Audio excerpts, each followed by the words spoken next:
opportunity to interview John Lucky Luckadoo from the 100th Bomb Group, World War II fame. No introduction needed, I'm sure, by this point. Lucky's been on more TV than the two presidential candidates, I think, in the last week or so. Maybe that's a little overstated, but the world knows true. So we're very fortunate that Lucky has agreed to let us ask him some questions and record his answers. This is for our upcoming program this Thursday, November 7th, that's going to focus again on Harry Crosby's book, A Wing and a Prayer, and this time focusing on just how a navigator worked. What did he have to do to navigate that B-17? And what was his relationship with the pilot and the rest of the crew, but primarily the pilot and co-pilot? Lucky was there. So we have Harry's great book, but the opportunity to ask Lucky some specific questions is a gold mine to us. So thank you, Lucky. Well, you're quite welcome, Glenn. It's nice to be with you again. So the first question I posed in my email to you was, I'm fascinated by just how difficult it was just to take off and form up, especially in some of that English weather, where occasionally these takeoffs and formations occurred in incredibly heavy cloud cover. So could you just give us, 5 minutes or so of your thoughts and memories as a pilot, how that came about and what the navigator had to do basically to keep you from crashing into other planes nearby? Well, actually, the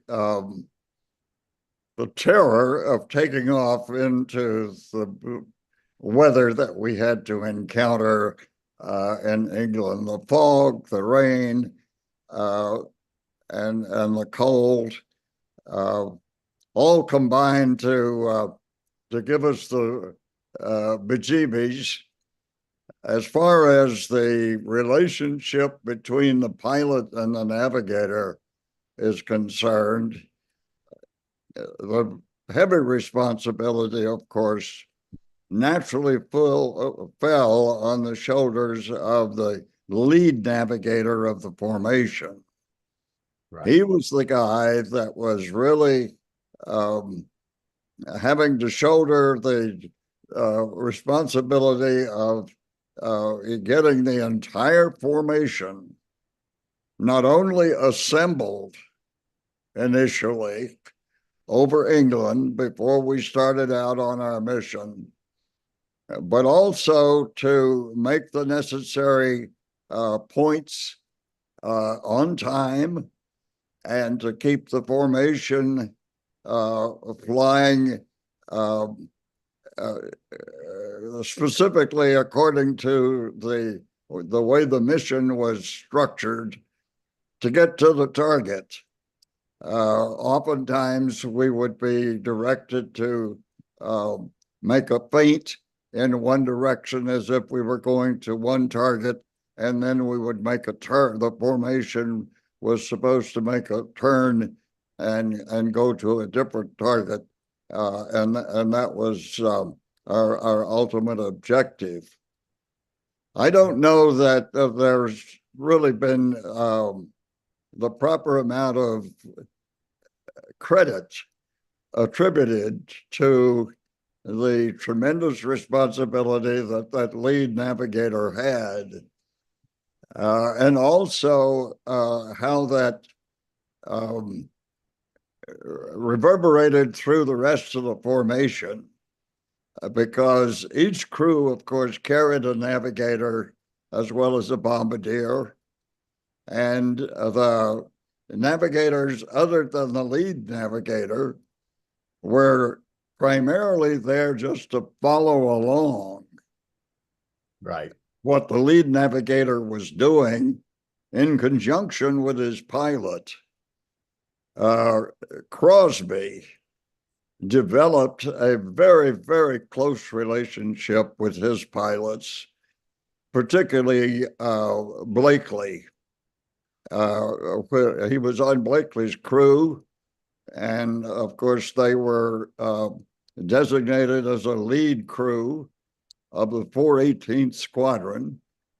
I did not fly in that squadron, but I flew with that squadron as a co-pilot first with the 351st, eventually as a command pilot in the 351st, and ultimately with the 350th. So my association with Crosby was primarily on the ground before we ever got in the air. But I had a great deal of respect for him because he picked up the slack. The former lead navigator that he replaced had fouled up and caused Crosby to be put in his place.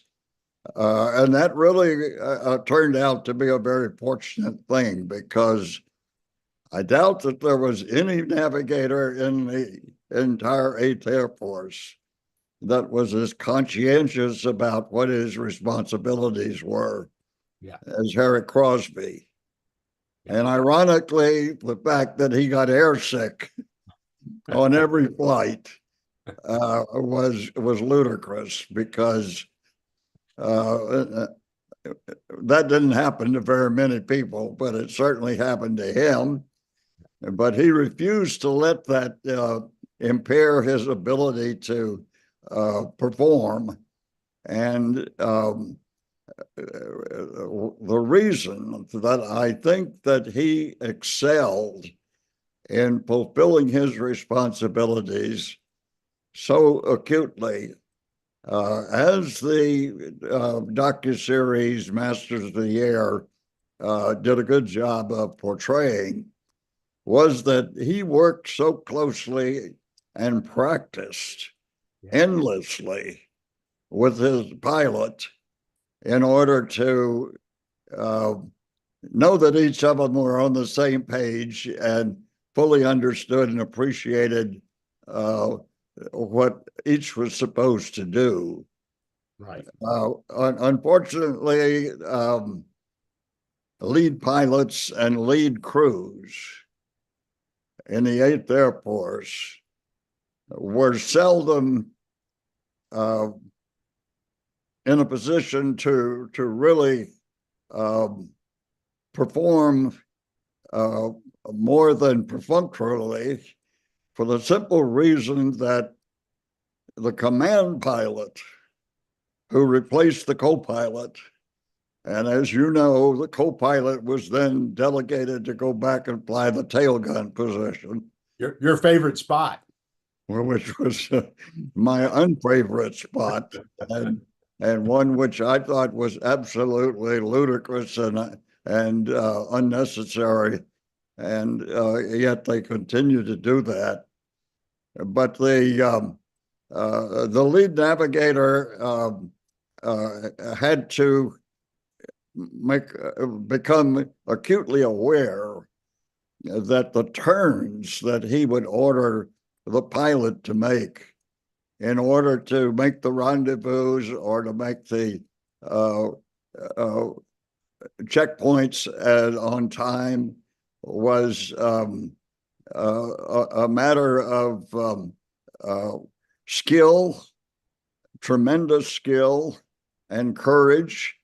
But they had to work together as hand in glove. And he and Blakely did that. But when a command pilot entered the picture, such as Colonel LeMay did, or his group commander, Chick Harding, the command pilot often was not as conscious and aware of what he was doing and how he was doing it, and the domino effect that had through the entire formation. And oftentimes, these very high-ranking generals would get in the right seat as command pilot on a given mission, and they'd goof up royally.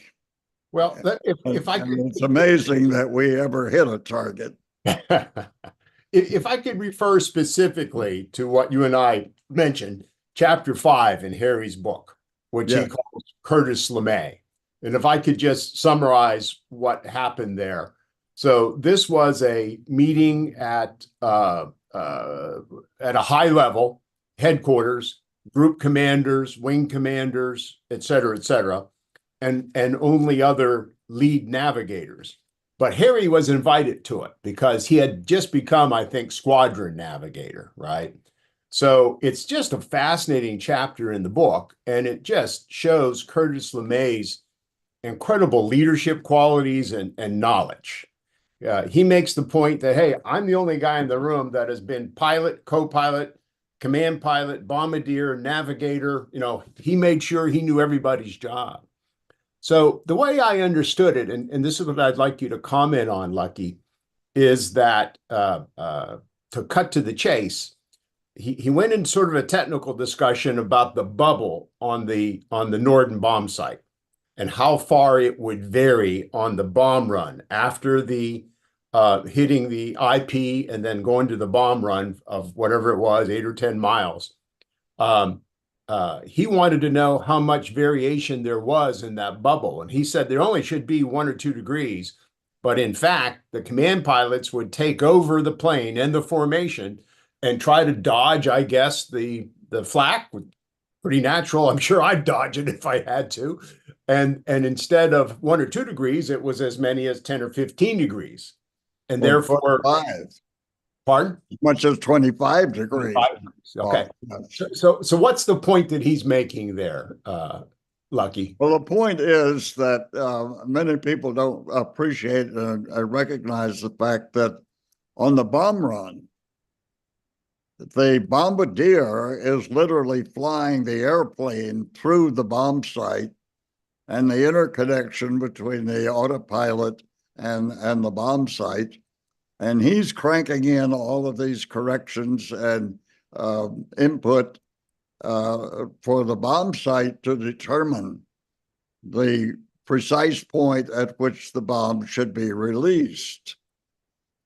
However, in the heat of battle, quite frequently, the command pilot would become jittery or would be concerned and grab the controls and disengage the autopilot and fly the airplane manually. And this would throw all of the bomb site calculations off. And that was because the majority of command pilots, unfortunately, didn't really understand fully the impact and the effect of the rest of the formation when they made abrupt changes in direction, altitude, or control. And when you make even the slightest half a degree or full degree turn in the lead ship, that telegraphs through the rest of the formation. It's like cracking a whip. Yeah. And those on the outside, of course, have to fly extremely fast, and those on the inside of the turn have to slow up to almost stalling out. And most command pilots didn't appreciate that. They weren't conscious of it, or they weren't aware of it, or at any rate, they didn't observe it. And as a consequence, formations would become scattered, or missions would be fouled simply because of the poor actions on the part of the command pilot. Yeah. And that's what LeMay was getting at in that meeting. Do you think it had any impact? Did it change any afterwards? Harry doesn't go follow that. He doesn't say whether it had an impact on the command pilots or not. Well, when LeMay was leading, he was acutely aware Yeah. of what he did and how much it affected the rest of the formation. And he was very careful, and he was also acutely aware of the how both the navigator and the bombardier should perform. Yeah. Yeah. And I'll never forget that uh, when we were having a debriefing of one of the missions, and I don't really recall which one it was, but LeMay called the lead bombardier up before the entire assembly, he was a major and a wing bombardier, and they had missed the target. And so he said, Major, what happened? And he said, well, I'm sorry, sir, but my bomb shackles froze up and I couldn't release on time. And he said, oh, really? Um, he said, Major, you're a liar. Wow. Uh, you missed the target by 9 miles and you were short. If the bomb shackles had frozen up, you'd been overshooting Yeah. and be long. Sit down, Lieutenant. He had a way of getting people's attention. He busted him 2 grades in front of your eyes Wow. simply because he said, well, you should have practiced and made sure that those bomb shackles were operating. You knew you were going to lead the mission and how important it was that they operate properly, and it was your responsibility. Yeah. Yeah. Yeah. Let me come back to another question, if I could, and then a follow-up to what you just said. First question is, when you went through pilot training, first as a co-pilot, I know on all your background story, how much navigation training did you get as part of pilot training? Well, Significant? in advanced, we got the pilot had to do the navigation as well. We didn't have a separate navigator on board. And so you were responsible for not only flying the airplane, but also navigating it and knowing what your heading should be to get from point A to point B. When 40 of us from my flying school class got sent to the 100 bomb group to replace all of their co-pilots, they had already been through pre-combat navigation training as crews. And we weren't part of the crews then. Right. So you can't really point to, or I can't really tell you that we received much navigation training prior to going overseas, because when we were on the cruise, they'd already done that phase of their pre-combat training, and we weren't a part of it. Yeah. So that was one of the ironies of sending the 100 bomb group to battle. Yeah. Yeah. Undertrained in navigation, in effect, for that group of guys. Yes, exactly. So if the navigator, went down during a mission, injured, killed, whatever, not capable of fulfilling his duties, who took over? The pilot and co-pilot? The navigation needs? Well, it would depend entirely upon the nature of the crew. The responsibility for navigating then would really be essentially the pilots. Sometimes, if the bombardier was still available, the bombardier would step in and would have some navigation experience and capability, and perhaps he would be able to fill in and help out. But that's where the luck of the draw came in. If you lost your navigator. You were really at the mercy of the elements and of and you had to leave the formation.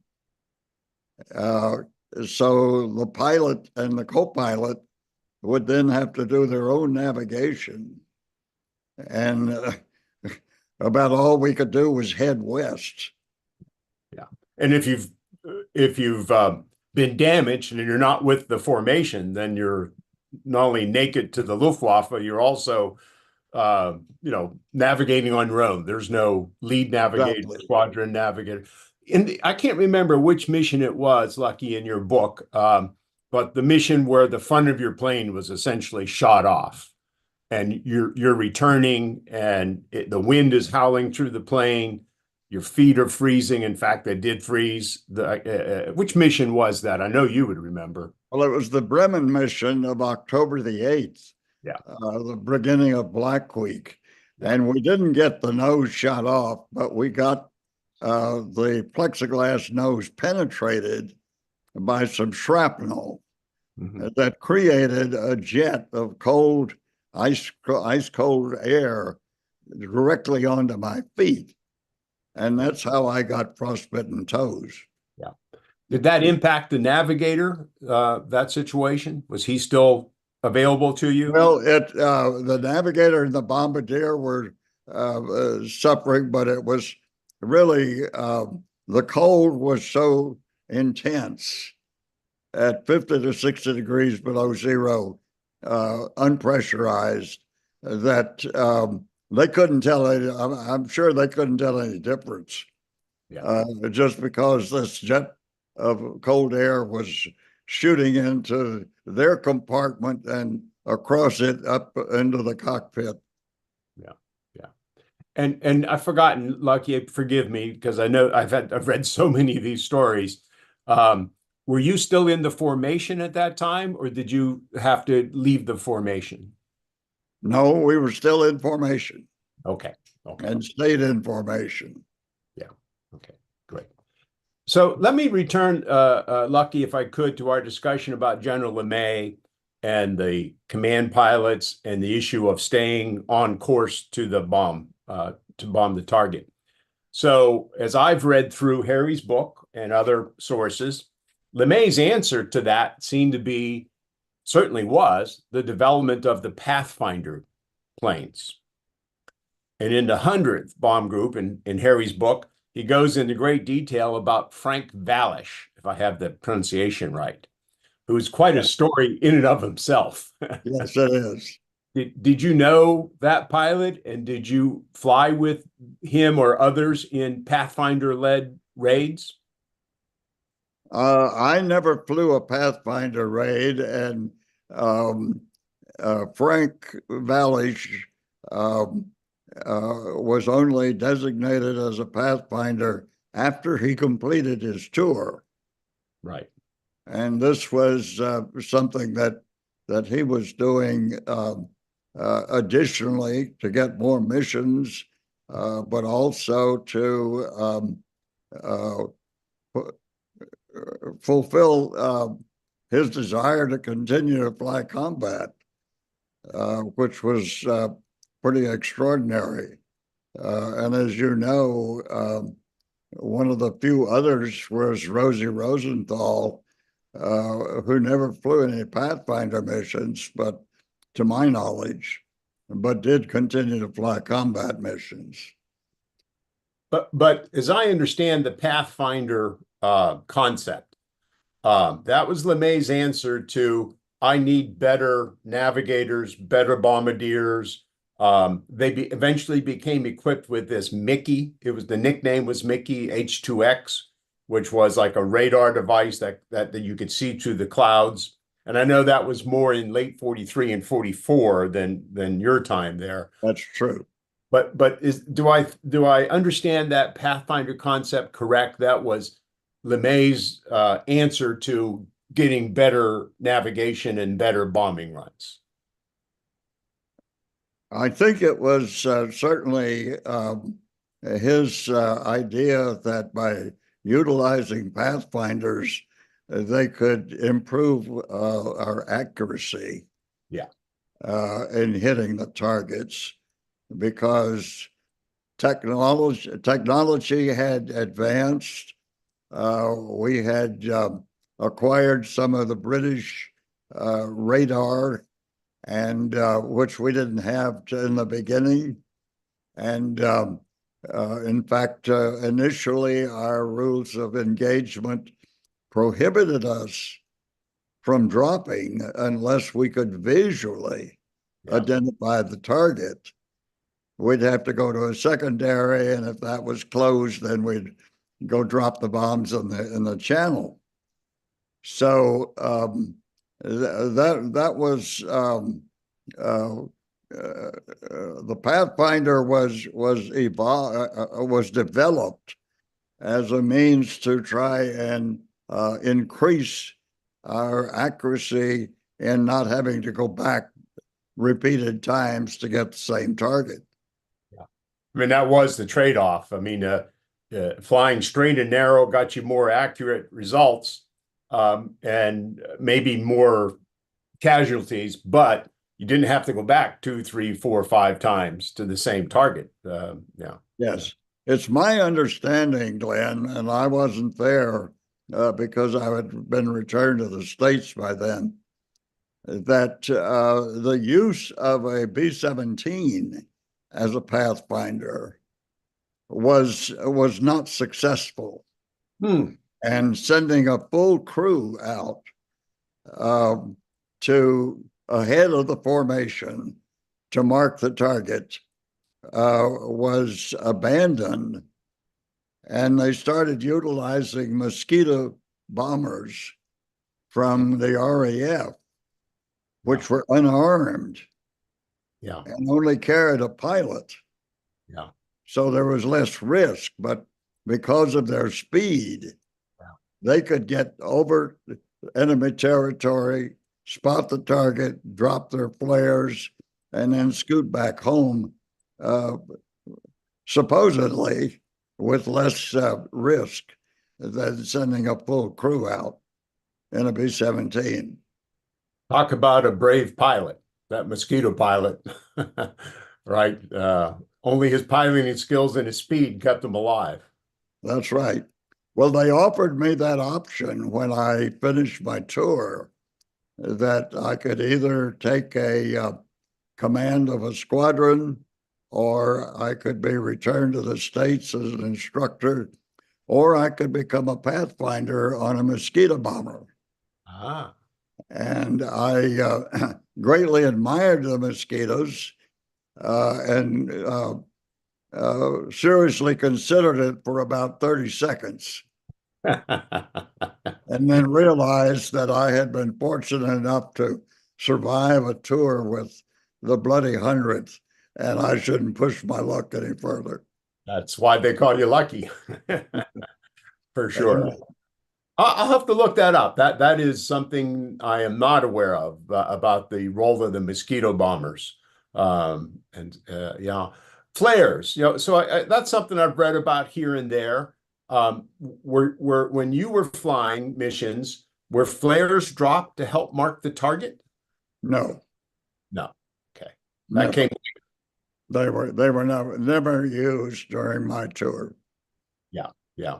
We had that film documentary a couple of weeks ago about the 168 airmen that went to Buchenwald. And this is another whole nother story I won't get into, Lucky, but there were guys that were airmen, Allied airmen, RAF and US for the most part, a couple of Kiwis, who were captured after being shot down. And instead of being funneled into the Stalags run by the Luftwaffe, they were betrayed and by a French resistance fighter who was actually working for the Germans. And so the Gestapo got him and put him in Buchenwald for 2 or 3 months before they were saved. But there was a point where the factory next to Buchenwald was about to be bombed. They could see the formation coming over. And they knew it was going to be bombed, they said, because they could see the flares being dropped. and they were familiar with the flares. So that must have been the point when the mosquitoes were leading and dropping flares. Uh, Yes, well, it that way? you may be aware that the British utilized the Pathfinders at night, and the flares were used primarily at night by the British. And it wasn't until they got to the point of utilizing the mosquito bombers by the 8th Air Force that flares even came into the picture.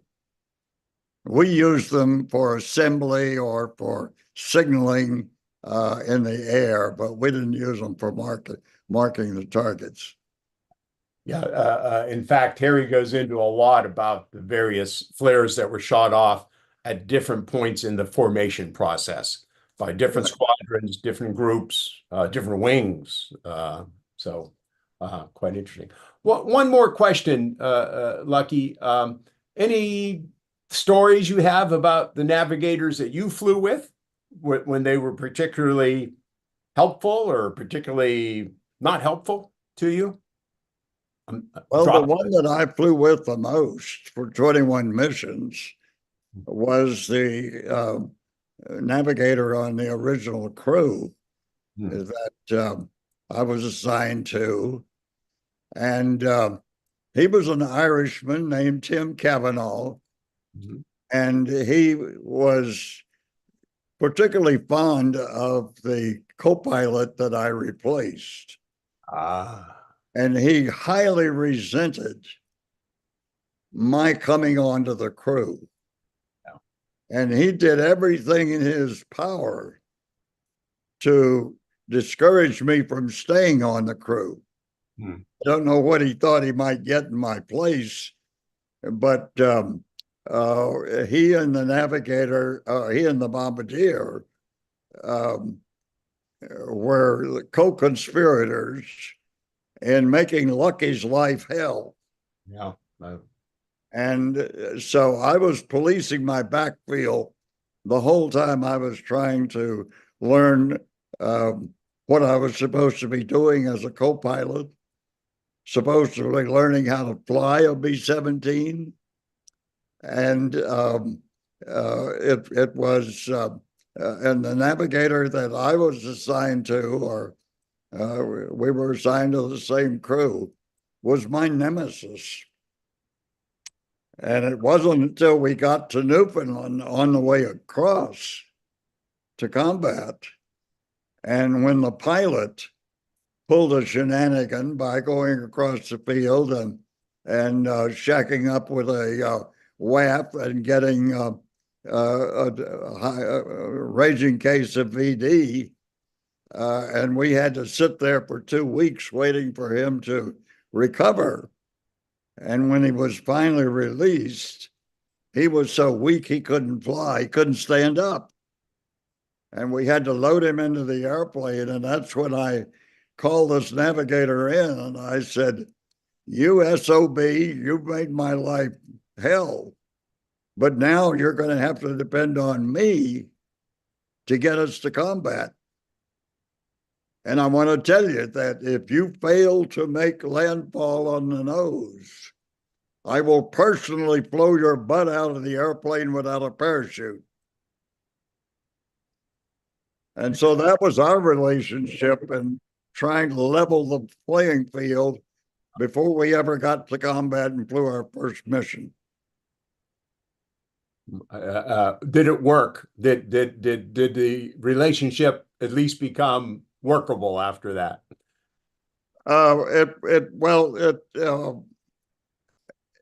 It eased it somewhat. I'll say that. It didn't. We never became pals. Yeah.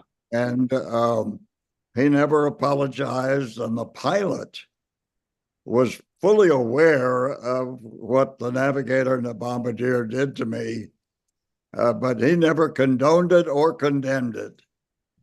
Yeah, lack of leadership there for sure. Was hands off. Yeah, and that I always faulted him for, because I thought that showed a complete lack of leadership. Yeah, for sure. Certainly not the teamwork concept that we read so much about on a B-17 or 24 or any combat plane where you're trying to get everybody. Absolutely not. Well, Lucky, I think that's enough for now. You've given me a lot of information and a lot of knowledge, as you always do. Todd, if you're there listening, we can stop the streaming.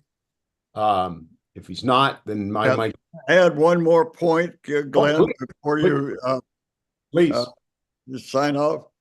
And that is, as far as the navigators in the rest of the formation were concerned, they had to ride along and follow the lead of the lead navigator.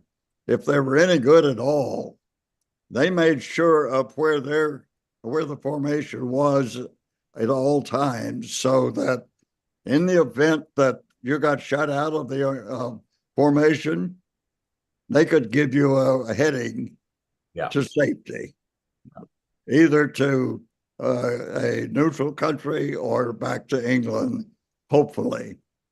But that was what their job ended up doing, was they followed along if they were any good at all, and made sure of what their position was at any point in time, so that if in an emergency they could give the pilot an adequate heading to get back to England. Yeah, Harry makes that point, particularly after he becomes group navigator.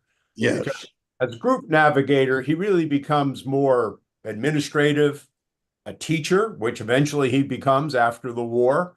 And I think he became really proud, it comes through in the book, of his ability to teach all the navigators the necessary skills. And he makes that point. You may just be the, tail end Charlie, but depending on the mission, you could all of a sudden be the guy in front of a group or squadron. And then, there's 500 guys relying on you.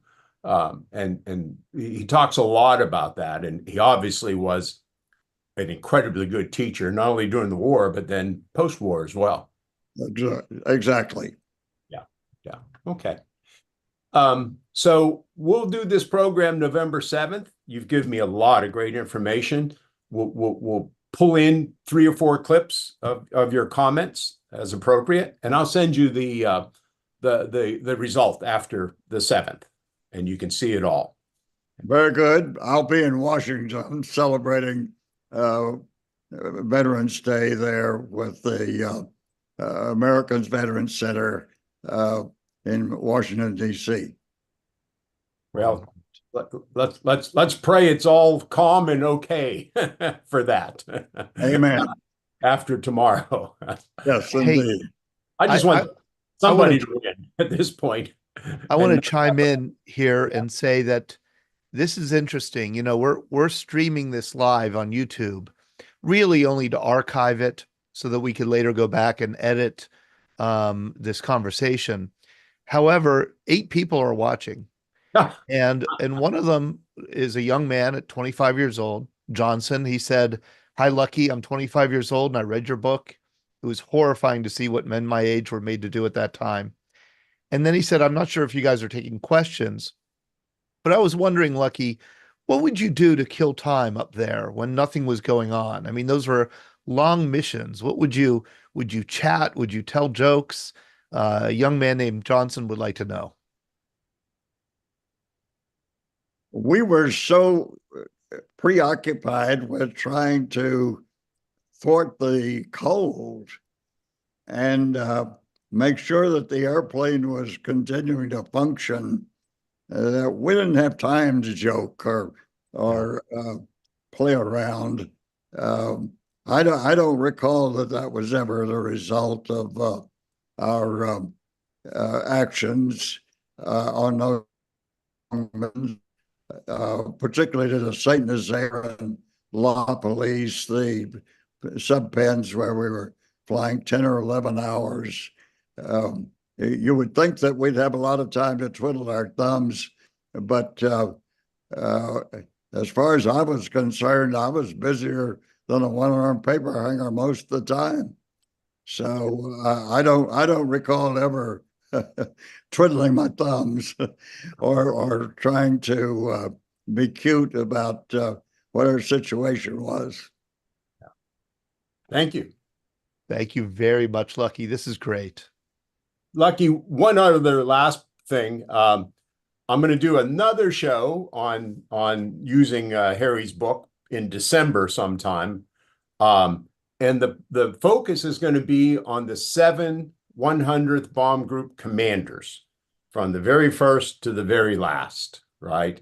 And Harry makes a lot of comments about all of them in here. Bennett, certainly Nick Harding and others. And I'm going to try to do as much research as I can on each one of those men and use Harry's book as the basis for developing a program with Mike Faley. Mike Faley, the historian for the 100th Bomb Group, is going to help me with this. But if it's okay with you, if we could come back to you in early December sometime and have a session like this again, I'd love to get your comments on your thoughts on at least the ones that you knew when you were there. Well, I'd be glad to offer what I could, but you're quite right. I did not know them all, and wasn't serving under all of them, only about half. Yeah, but even though those half would be interesting, and certainly I know from the post-war years and the 100th Bomb Group Association and so forth, and the meetings, you met some of those men perhaps, and at least know their strengths and weaknesses, their skills, their capabilities as leaders. So we'll be back in touch. Okay, very good. Thank you so very much, Lucky. This has been great. Thank you. Thank you, Glenn. Nice to see you again. Same Bye-bye. here. Bye-bye.